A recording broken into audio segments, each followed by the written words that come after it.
I had a black dog. His name was Depression.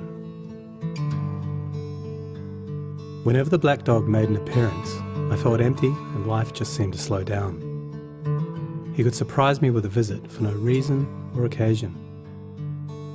The black dog made me look and feel older than my years. When the rest of the world seemed to be enjoying life, I could only see it through the black dog. Activities that usually brought me pleasure suddenly ceased to. He liked to ruin my appetite. He chewed up my memory and my ability to concentrate. Doing anything or going anywhere with the black dog required superhuman strength. At social occasions, he'd sniff out what confidence I had and chase it away. My biggest fear was being found out. I worried that people would judge me. Because of the shame and stigma of the black dog, I was constantly worried that I'd be found out. So I invested vast amounts of energy into covering him up. Keeping up an emotional lie is exhausting. Black dog could make me think and say negative things. He could make me irritable and difficult to be around.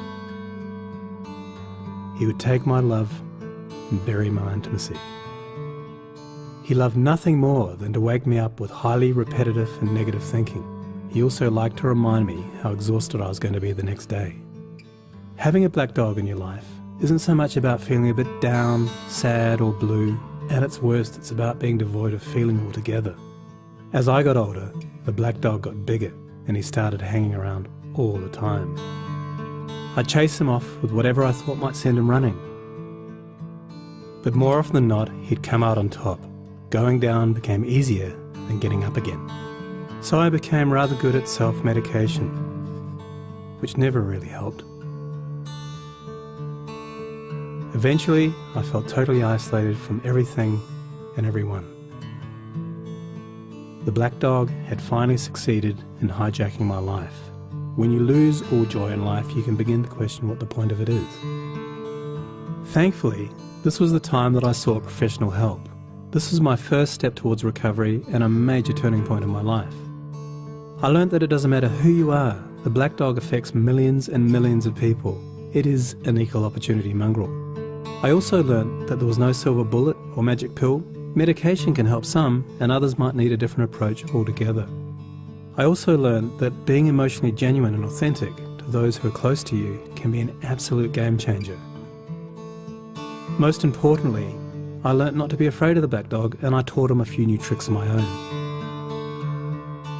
The more tired and stressed you are, the louder he barks, so it's important to learn how to quiet your mind.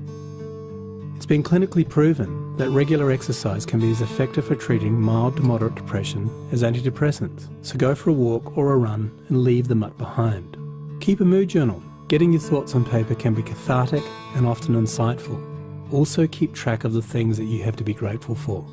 The most important thing to remember is that no matter how bad it gets, if you take the right steps, talk to the right people, black dog days can and will pass.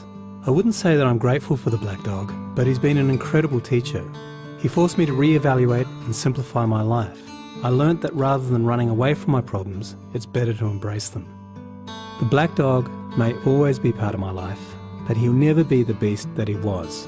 We have an understanding. I've learned through knowledge, patience, discipline and humour, the worst black dog can be made to heal. If you're in difficulty, never be afraid to ask for help. There is absolutely no shame in doing so. The only shame is missing out on life.